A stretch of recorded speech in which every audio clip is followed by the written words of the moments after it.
This is Texans TV. Texans Extra Points is sponsored by BHP and by Reliant, the official energy provider of the Houston Texans, and by your Houston area Ford dealers. Ford is the best in Texas. We are ready to rock in Houston. Touchdown, Houston! Are you kidding? What a catch! Oh, baby!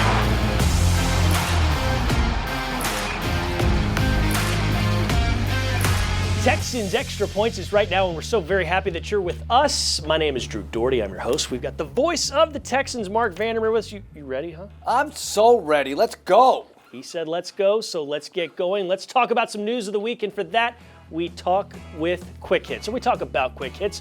Zach Cunningham, linebacker for the Houston Texans, is no longer a linebacker for the Houston Texans. He was waived earlier in the week. The team talked about the decision and why it all went down. We got standards, and didn't feel like that those standards had been met consistently. And I felt like I made a decision that was best for our team. This is about the team. It's not about any individuals. For the first time in about a month, Davis Mills is going to be the starter under center at quarterback. That will be against the Seattle Seahawks. A change has been made after Tyrod Taylor was quarterbacking the team the last few games. But nonetheless, Mills is ready.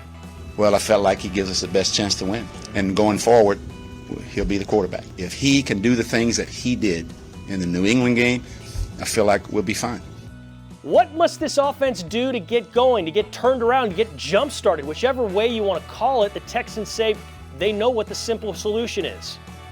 I know it's cliche, but just got to continue to get back to work, trust the process. But the biggest thing from a game standpoint is trying to stay ahead of the change as best as we can, eliminating penalties, and, having that intensity when we go out there, run the ball well, throw the ball well. We just got to keep pressing on, honestly. Russell Wilson is the quarterback on Sunday against the Texans. He'll be in Canton in the Pro Football Hall of Fame when his career is said and done, and the Texans respect what this guy can do.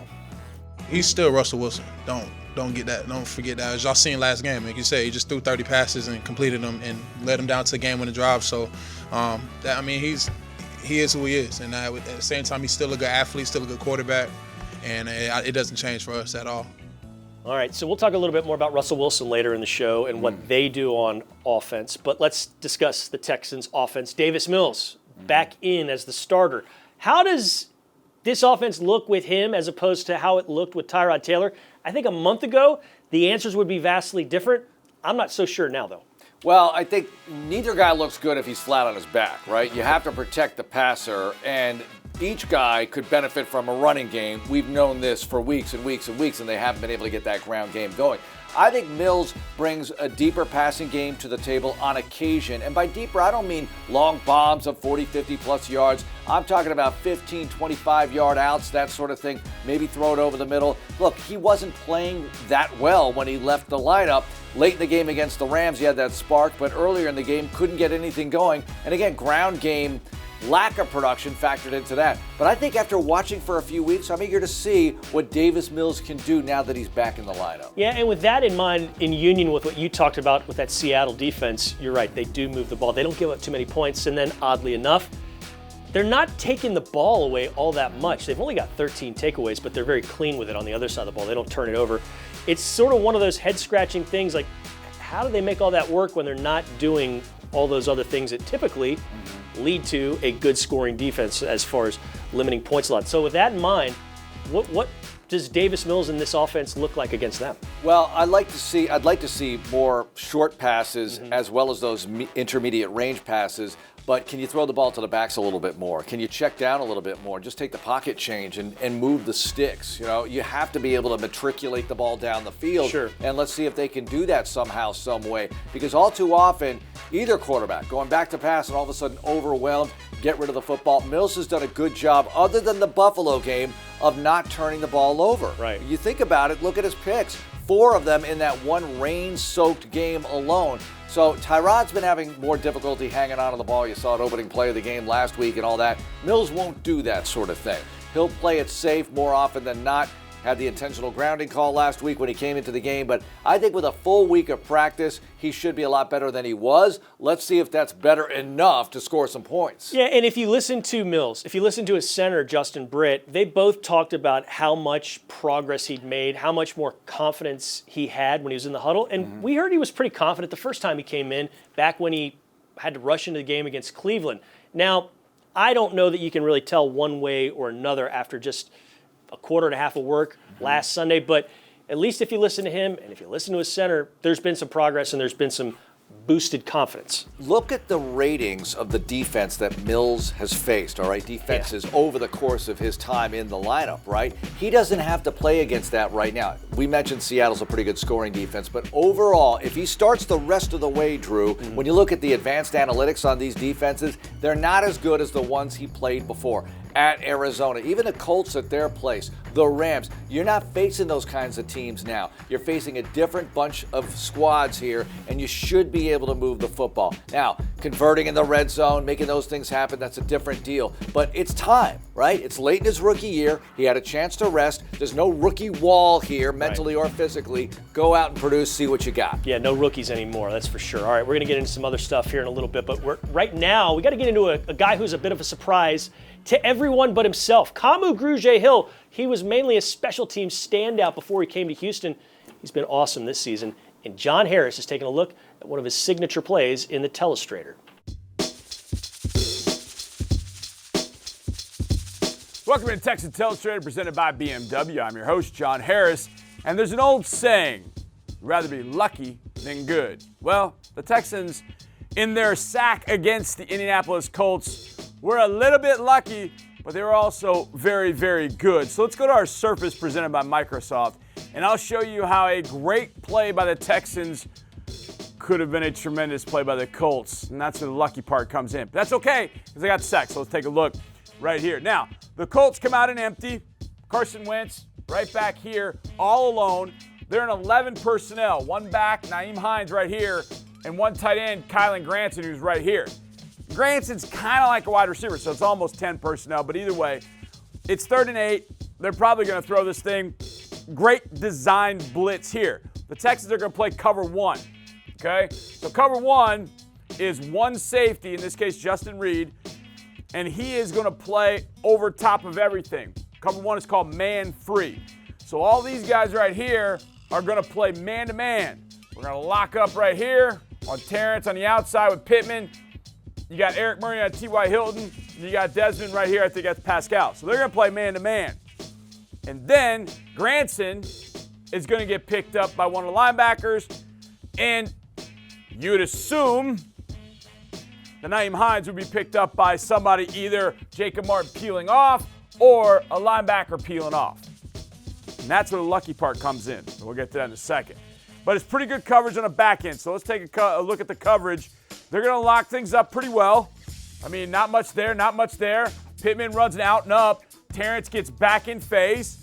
But if you look at it at this point where nobody's open, you already got the rush just eating that alive. Just ate it up. Now, how did that happen? You got some droppers. Well, you think they're dropping. Kamu looks like he's dropping, but then he's going to follow Tav. Tav's coming. They're looping and doing some things, and the Colts can't pick it all up. Okay, you see how Braden Smith goes with Ross on the inside, and that just opens a path for Tav, and then Kamu to follow behind. Nice blitz, well executed, except for one thing. Thankfully, Carson Wentz's eyes never go to Nyheim Hines. And I'm not sure, totally, who was supposed to peel off and cover Hines. He blocks a bit on Jacob Martin, gets a little chip, and then watch Hines. There's nobody over there. That's man, that's man, that's man. Justin staying over the top of all this. If Wentz just took his eyes out here, Nyheim Hines is like, bro, I'm open. That's the lucky part. The good part was pretty much everything else. So let's take a look at the rush from this point. Now, you got two linebackers mugging right here. So Wentz has got to make a decision. How are we going to protect against this? Well, that's the hard part, because Ross does a great job looping here. He brings Smith, and now you got this happening. Here comes Tav. Their Tav's coming, And then you can see this. Boy, Wentz knows he's in trouble right there with these two coming on a blitz. Wentz never got his eyes out to his check down on 3rd and 8. Had he, who knows what could have happened. But he didn't. And that's the key point. The Texans, Kamu Grugier-Hill, got a sack.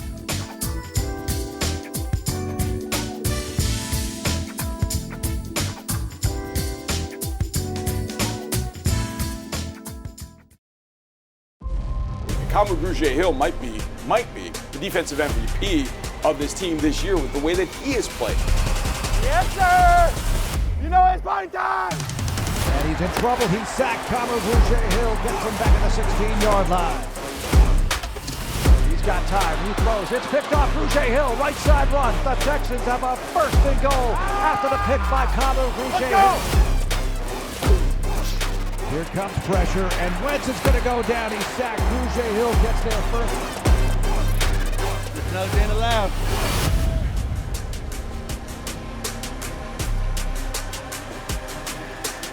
We are in the Ford Studios. This is Texans Extra Points. You're having a great time, I hope, because we are. We're talking football. Marc Vandermeer, Drew Dougherty. Big news this week was Texans cutting ties with Zach Cunningham. And how does that affect the defense? What's that do to the rest of the linebacker core in your estimation? Well, I thought the defense had their moments last week, right?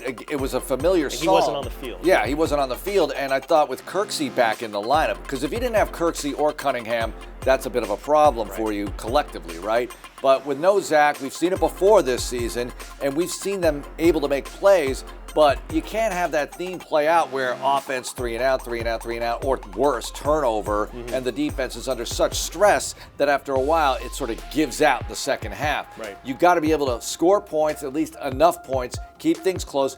Even if you get a few first downs and punt, it's better than 3 and out, obviously, because the defense looks a whole lot better when they're on the sideline. When they're watching the game, their stats improve dramatically. And that goes, so let's have that. That goes for anybody at any level of the football game. You know, it's not just the NFL. Yeah. So Russell Wilson and Geno Smith, who started a chunk of games while Wilson was out, you put them together, they've been sacked 39 times this year in 12 games, Marc.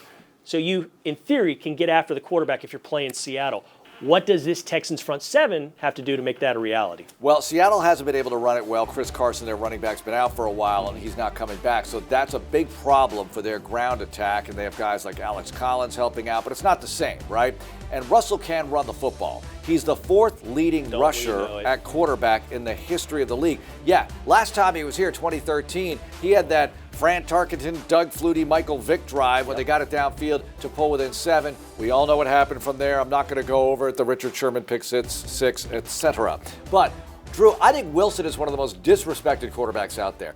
As highly regarded as he is, he's still underrated. He deserves a seat at the table with Rodgers, Roethlisberger, Breeze, Brady, those guys. Look at Russell Wilson. He's going to be in the Hall of Fame. I don't think there's any doubt about that. I'm glad you put that out there. But you're right. He doesn't get the respect, the notoriety that he should be getting. I think playing in Seattle, all right, you know, West Coast, Seattle, you're not in L.A., you're in Seattle, and it's just that kind of thing for him. But he's done a lot of good things. Look, they're on their way to their first losing season since he's been on the team, and they still might not have a losing season if they win out. I'm hoping they don't win out because I want the Texans to win on Sunday, but you know what I'm saying here. He's had a lot of success. Yeah, the hands for the Texans defense will be very, very full. All right, your brain's going to be full of Texans knowledge because we've got Texans trivia. Kamu Grugier-Hill had 19 tackles last week, so that's the most any Texan has ever had in one game. Whose record did he break? We'll have that answer later in the show.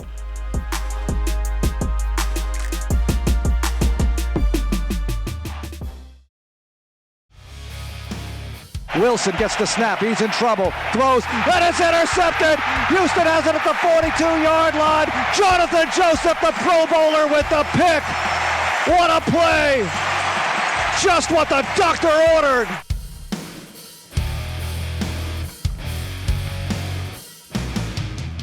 That's right. Jonathan Joseph, the all-time leader in franchise history in interceptions, snaring one here against the Seattle Seahawks in 2013. Ooh. J-Joe, by the way, is going to lead the team out of the tunnel. He's the home field advantage captain, team captain.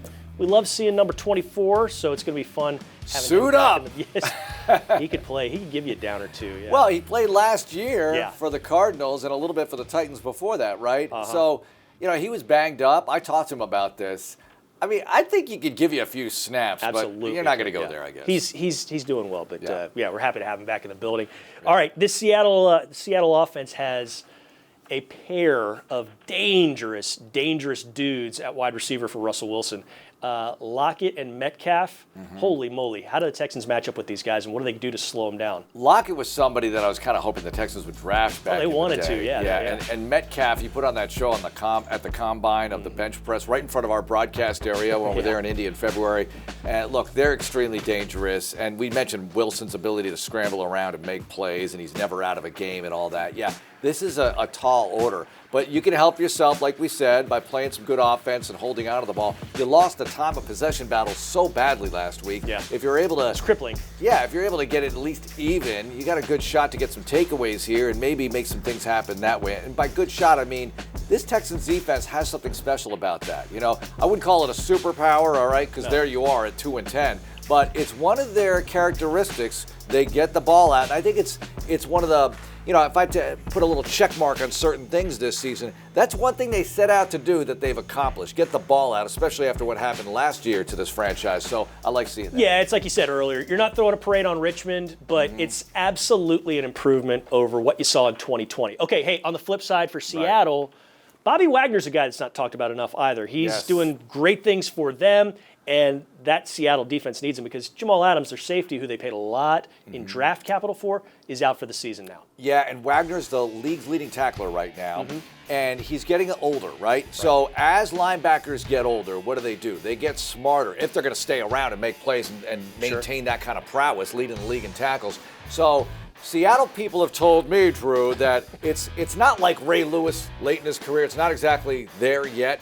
But with Wagner, he doesn't run quite the way he used to, but he knows where to be. Yeah. He knows where the ball's going. And remember Ray Lewis late, he could barely run, but it's like ball's going there and he meets you at the ball, right? And he'll get a takeaway or a massive tackle, whatever. Wagner is playing that way for this team. And look at what happened last week. I know they own the 49ers, but that win over San Francisco served notice. Oh, the Seahawks are not done. No. They're not checking out of 2021. They're going to bring it on Sunday. Yeah, and you really can't ever check those guys out when you got Wilson, when you got Wagner on that defense, and so on and so forth. So with Wagner knowing where the ball's going and playing in the middle at linebacker kind of plays into who your Texan to watch is against Seattle. My Texan to watch is Brevin Jordan. Yeah. Now, Brevin Jordan, rookie tight end from the University of Miami. I want to see more. He's got a couple of touchdown catches. Remember, he was inactive for much of the earlier part of the season. Sure. Now that he's playing, he's saying all the right things. I think he's doing all the right things, and I want to see how he operates against the Seattle defense. Good weapon for either quarterback to use, no matter who's in there. So I want to see him continue to develop, have a strong finish here, and serve notice that he's ready for his sophomore campaign in 2022. I think he's clearly somebody that's a building block for this franchise. He's somebody that you're going to rely on and expect good things from in the years to come. Just like my Texan to watch, Jonathan Grenard, defensive end. Let's get another sack. He's coming up on double-digit sacks if he keeps going the way he's been going. Let's get after Russell Wilson because, hey, like we mentioned earlier, 39 times a Seattle quarterback has been sacked in this season. He can make it happen, maybe one, maybe two. Hey, let's get 3 sacks. You cool with that? I'm very cool. If Grenard gets to double-digit sacks, he's only the 5th guy in the history of the franchise to have double-digit sacks. You have Barwin, Mario, Watt, Whitney. He'd be the 5th. That's saying something. Watt. Yeah, all those things. But I I'm talking about players. Yeah, I know. I just was. Watt did it multiple times, obviously. Memories. All right, stick with us. We got more Texans trivia after the break. Plus, we've got Ticketmaster keys to a W. Don't go anywhere. This is Texans Extra Points.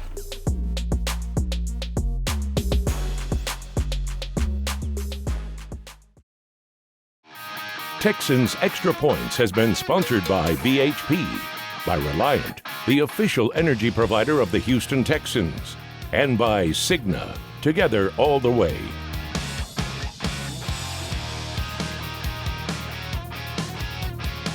We're back, Texans Extra Points, but we had a question earlier on in Texans trivia. Last week, Grugier Hill got 19 tackles. That's the most in a game in Texans franchise history to surpass 3 guys who had 17 the previous mark. Name them. Cushing, Jamie Sharper, and Terrell Adams. Boom, boom, boom. Sharper did it twice in 2003. Adams, of course, did last year on Thanksgiving. In the early days, Jamie Sharper, it's homecoming week, so I can go here, Right. and Jay Foreman were tackling machines. Yes, they were. Yeah. Good former Texans. I hope they're back this weekend. All right, Ticketmaster, keys to a victory. What must the Texans do to pick up a W? Well, I'm going to go with the Russell Wilson theme again because the Seahawks don't run the ball as well as they want. If you're giving up yards on the ground, it's over, all right? You can't do that. You got to find a way to stuff that run game, but you have to get after Russell Wilson and keep him contained around the edges. He gets outside the pocket. He can make plays in a variety of ways. He's extremely dangerous, and they're back, if you will. Their record might not show it, but after last week's victory, they're back. They're not full force here with the ground game, but get after Russell Wilson. Yeah, they're reinvigorated mentally. That's something you got to be ready for, and I think the Texans will be ready for it. As for me, when the Texans offense is on third down, it's got to be third and less than 7. Make it happen on first and second down to get ahead of the sticks, so to speak, which is what they're talking about. Make it like a 3rd and 5. Make it like a 3rd and 4, because too many times we're seeing it's 3rd and 13 or 3rd and 20. You sound like a coach now. Yeah, well, got to get it to not a 3rd and coach. short. Yeah, but that's what they got to do to be successful. It's something they haven't been able to do so far this year, but let's do that. And instead of saying, hey, get 4 takeaways and don't give the ball away, or saying, let's get a big play on special teams, I'll go crazy and I'll say, limit the big shots by Russell Wilson in that offense, because Metcalf can burn you. Lockett can burn you. Keep them in front of you. Get Justin Reed back. Let's have Eric Murray play well too, and limit the deep strike. Hey, always good having you on. Appreciate Thanks for having me on, Drew. Merry Christmas to you as well. Merry Christmas. What are you going to have under the tree? What do you want Santa to bring you? A couple of wins would be nice. I like it. Put it under my tree as well, and stuff it in the stocking too. And maybe get some Texans tickets while you're there. Go to HoustonTexans.com/tickets and come out and see the game, see us, experience game day together, and have a whole lot of fun. From Marc, I'm Drew. Tyler Marcotte putting this whole thing together. We appreciate you, Tyler. We can't wait to see you all again next week, same time, same place. So long. Go Texans.